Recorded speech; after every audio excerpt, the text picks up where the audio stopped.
Lesson karon kay laws of exponent. Preparation ni nato sa next na video, which is the rational expression. Mag-listen magud ta og solve sa mga laing mga problem sa rational expression kung di nato masabtan og maayo ang laws of exponent, especially kung mag-add, subtract, divide og multiply na ta sa rational expression. Ang laws of exponent dako kayo siya og gamit. So natay na po dinhi ka topics ato ni istoryahan karon. Ako lang gyud i-emphasize na importante kay ma-master ang laws of exponent og ang fraction. Mag-basic fraction taon niya after ani. So magsugod na ta sa number 1, ang n-factor law. So underneath siya sa law of exponent. So magsugod ta number 1. Ang idea sa n-factor, ang n ani mo ni atong exponent. So given a raised to the power of n, ang kaning n exponent nato o kaning a mo na nga to ang base. Sa word palang daan mo nitong basihan. Base ni siya kung pila ang kung unsa ang ato ang i-factor. Ang n factor, for example, a raised to the power of 3. The idea ni class, ang atong n kay 3. Ato na siyang exponent. O kani siya class, ang may tabuan ni kung gusto din ninyo siya step by step, a times a times a na siya. So let's have our formal example. Let's have here 1.1. So for example, x raised to the power of 6. So ang may tabuan ni x times x times x times x unom mo na to. So kung nakabantay mo unom ka x ang atong nabutang, kay nanuman ang atong factor man gud yung tag factor atong i-multiply ang atong base sa iyang kaugalingon in that factor of 6, so powered of 6. So 6 ka x atong magamit. So same ra na sila tanan. Kay 1 2 3 6 man gyapon na. So mao na siya diha. Sa next example, let's have a number 8 square. Kung ang 8 is square, so natay base na 8 mo itong basihan. So ang 8 atong ikaduha. Mao ra gyud idea niya na ang 8 ikaduha. In comparison with the first example, ang x ikaunom. Ana ra gyud pagbasa ang x ikaunom sa power sa 6. So ang result ani niya 8 times 8 64. Sunod natay katulo na example. Ato na sila i-combine. For example, 6c, then na siya parenthesis diya, raised to the power of 2. So, ini class, maura gyapon 2 ang ato ang exponent. So, ato siyang i-factor by 2 times ang 6. 2 times in a row, 6 times 6. Then, c times c. So, 6 times 6 natay 36 na answer. Then, c kay duha ka c squared. Then, sa last example nato, 1.4 natay 7. Let's have z. Then, parenthesis raised to the power of 3. So, nakabantay mo ni add tag na inapod na exponent. So, tulo ka number 3 na exponent na dinhi. So, ang n factor kaning 7 katuluhon ning 7. 7 times 7 times 7 multiplied by 7 gyapon z times z times z katuluhon ng z sa to pa 7 times 7 49 times 7 na pod 343, then ang z raised sa power of 3. Kung nakabantay mo, ang ato ang gigamit ni kay dot og dinipikas kay parenthesis. Actually, part ra gini siya, daghang kining paagi ang pag-multiply. So, ang pag-multiply, nabot na taning multiplication symbols. So, ang symbol sa multiplication natin upat. Pwede siya dot, pwede siya parenthesis, nagnana, or pwede ra po ganyan number 2 diha, so 2 times x anana gani. So muna idea sa parenthesis. Sunod kay pwede ra x na gamay o na asterisk po ang uban. So symbol na siya sa multiplication. I hope na nasabta ng n factor na ang n ang exponent mo nang mo power na to. Then ang a atong basihan ng a, which is the base. Pwede ang base number siya, pwede po variable. So arita sa second example. So ang second example nato kay gitawag example second topic diay. Ang second topic nato gitawag siya multiplication. Ang multiplication sa exponent kay mahimo siya og addition. So akong ipasabot na nila class a to the m power, then kung mag-multiply kuno ka dapat same siya og base pero lahi sila og exponent. Ang result daw kuno niya kay a raised to the power of m plus n. So for a minute palihog ko og kanang may tag kuha niyo maayo masabtan. So mao na siya yung multiplication. Law of exponent na multiplication. Kung mag-multiply kuno ka og duha ka numero na same og base, lahi-lahi ra sila exponent, ang mahitabo i-add nimo ang ilang mga exponent. May pinpoint ay niya. For example, na kay a raised to the power of 3. Then, times na nato na sa a raised to the power of 5. Ang mahitabo ani, muna itong example 2.1. Ato ra ginay-add ang ilang mga exponent. So, a raised to the power of 8. Mo na iyang answer.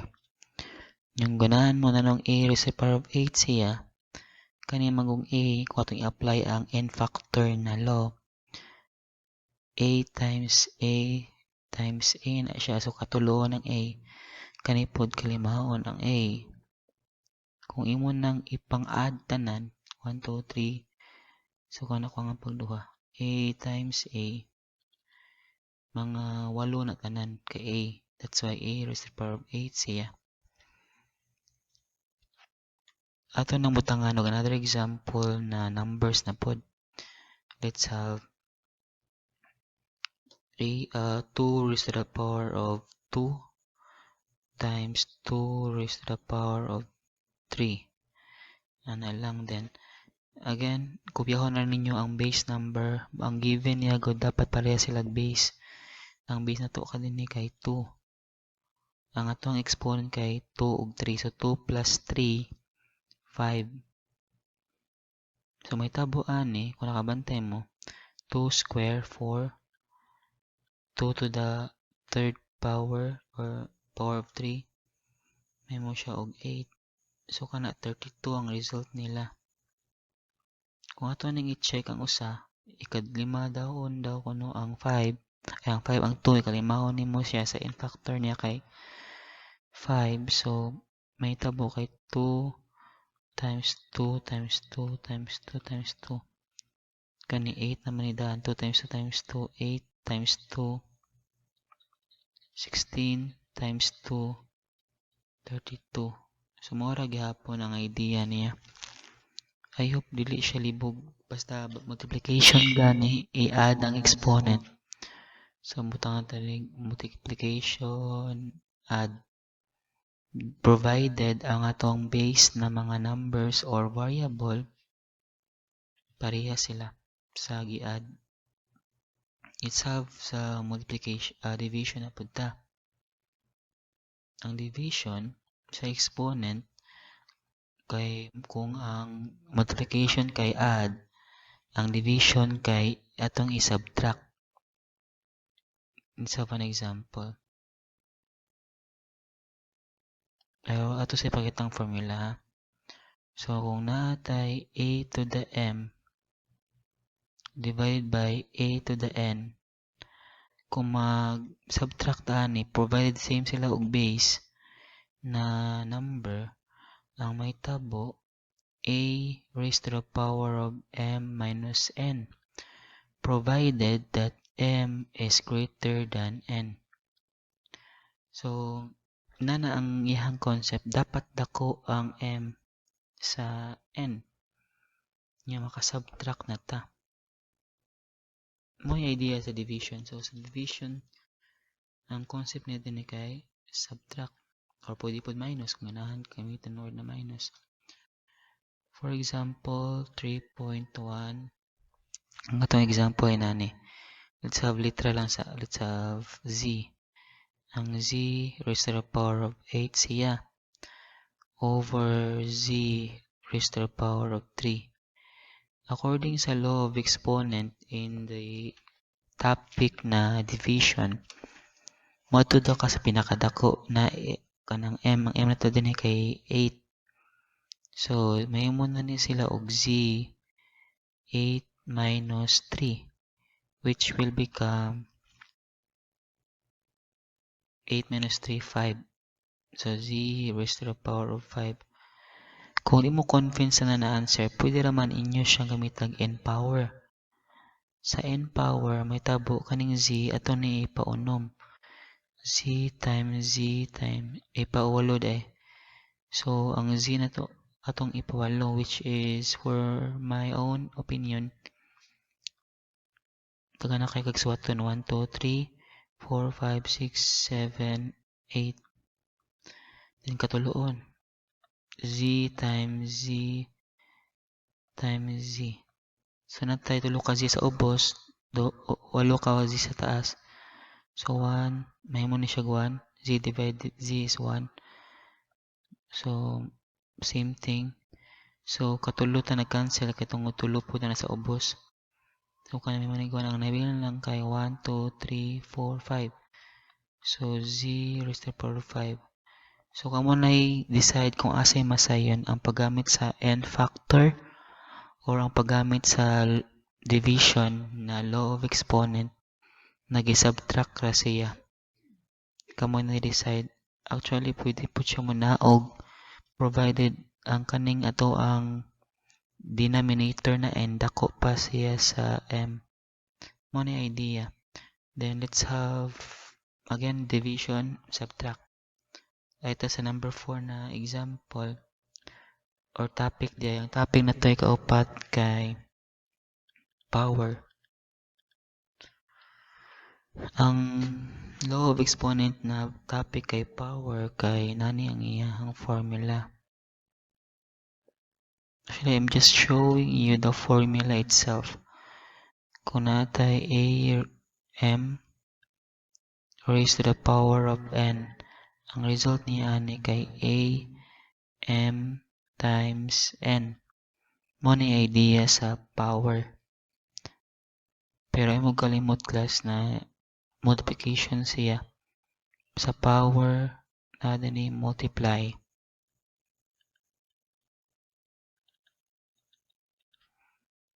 So, kani siya i-multiply ba sa power? For example, natay x raised to the power of 3. Then, 2 ang ato ang kuan. Itong power diha or exponent gawas sa exponent. 3 times 2, 6. So, x raised to the power of 6. Pwede na siya. Sakto na rin yung answer. Pero what if ang ato ang gusto buhaton kay atong i-loss o atong in factor ba? So, may mo ni siya o x to the 3 na siya. Ato na po nang i-multiply x to the 3. Kay kaduhaon mong kahaan ni siyang x to the 3. Ni-apply na po na ito multiplication of exponent. 3 plus 3 x to the 6. So, x to the 6 siya. So, mao na siya klasa. Again, this is just a combination of n factor o multiplication na law of exponent kanang sa ubos sa taas kay power law diretso sa exponent. Nalampod ko ikuan na common mistake sa paggamit aning power law of exponent. For example, natay a itong 6 natay a plus b nya atong gi-square. Ang uban mo ana sila a square plus b square. Kay mo lagi ang power law ato siyang i-distribute. Ideally, di ni siya mao. This is a wrong answer kay according sa n factor law, kani daw kunong a plus b kaduhaon na siya kay nanoman tungod sa ato ang gitawag na exponent kay 2 ang gibutang. So, ang atong factor kaduhaon siya. So, a plus b, a plus b. So, kani di siya mao ang answer kung kuan. Di pwede ma-distribute if na ay sign sa tunga. Pwede ra siya ma-distribute if and only if kanang nagmultiply ra sila. For example, a, b, c, then raised to the power of 3. So, may tabuan a to the third power multiplied by 3 to the b to the third power multiplied by c to the third power. So, in addition, basta magtupad gani, multiply gyapon na sila. Kamo na isabutan na basta magtupad, multiply gyapon ni siya. Same thing with katong dot, katong gamay na x, asterisk o parenthesis. So, 5 tanan actually ang nay indication na gikuha na to siya multiply. So, manang sa power ha, power is multiply basta laws of exponent. Ara na po ta sa kalima. Sa kalima na to na topic which is the power of division.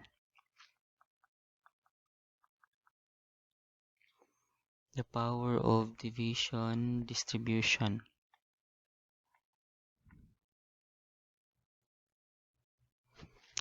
For example, natay number din 5.1.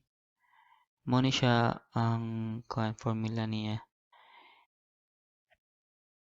A, B raised to the power of 2.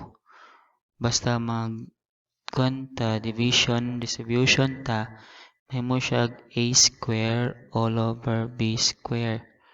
More idea niya, the power of division, distribution.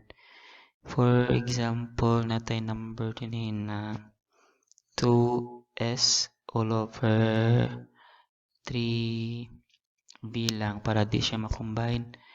Pero naaman sila square diha. So, ang mahitabo, ma-distribute gini ang atong power sa tanang sa denominator o sa numerator. So, ato nang i-distribute 2 times 2. Muna siya 2 times 2 din. S times S. Kaya atong n factor kay 2 man. Ang atong exponent kay 2. Then, ang 3 put 3 times 3. Then, ang v times v. All in all, may mo siya 2 times 2, 4 s squared. Then, 9v squared. Muna idea sa power of division, distribution. So, na siya power, then divide siya. I-distribute pagid ang power niya. So, muna concept sa power of division, distribution. Let's have ang atong ikaunom na topic which is the katong rational exponent. Ang rational exponent, ako lang ipasabot this is not actually part sa rational expression kaayo. Kanang sara ni makitaan kung naaman ang may tabo ani niya kay utsa nagbali dito no, so ato sa tanawan na. So in this case balik ta sa to ang first na gisuwat power distribution o una power 5 then power okay ang power na usa atong nakuan day sakto day so kana dia division power of division distribution supposedly kalima na siya kani atong gi-combine ang duha kay dapita class mo ni siya ang power distribution kaya ang usa ra ka power mao na siya so naatay ibalik kani siya na concept day lahi po din so after lang ang rational exponent ang rational exponent class kay ang iyarang gi-emphasize kay kung na kay a to the m over n mahimo ra daw kuno ni siya og n root of a to the m kasi pasabot ana actually this is just for example natay example ni siya so for example natay a raised to the power of 1/2 dihi nato makit-a na kaning 1/2 second or actually ang tawag ani kay square root of a kay nanuman square root man ganyan siya ang idea sa nay 2 na index so wala na ni siya actually wala na 2 na butang kay understood siya na square root siya so kani pod ang 1/3 actually ang kaning 1/3 na rational exponent cube root ni siya din nanong cube root magbase ta sa formula mao ni siya atong guide ang atong formula so ang kuan mo na siya so number 7 ato lang ibuton ni number 7 kay gamay ra pod siya ang number 7 kay aton tong ibalik tong kuan power distribution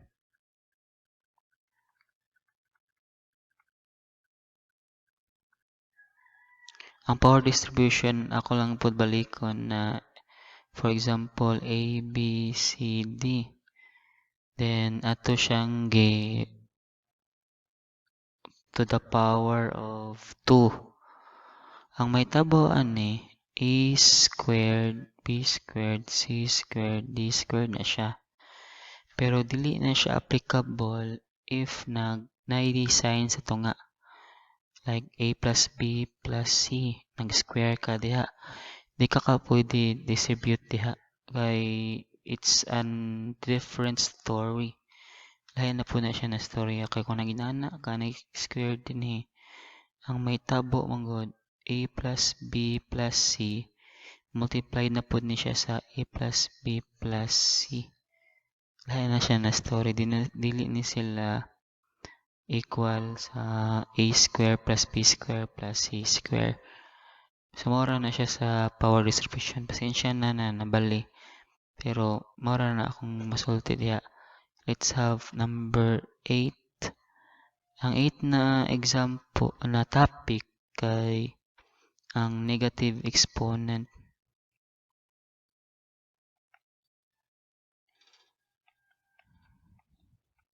ang negative exponent kay matawag ra siya pwede siya ma-positive mao ra iyang idea na for example a raised to the power of negative 1 so kani na number or expression pwede equal ra ni siya sa 1 over a so basta negative pwede na to i-alternate ang iyang position so kung naa siya sa naman ay 1 daan diha sa ubos gyud all whole number na nay 1 na denominator so basta na ay negative 1 diha, pwede na siya i-positive. Or bisag lahi pa, for example, a raised to the power of negative 2. So mahimo na siya 1 over positive a squared. So ang iyang formula ni actually kay a raised to the power of a to the m is equals to a to the m power. Muning formula niya, usa siyang formula. But if inani siya a to the negative m, mahimo ni siya og a to the m.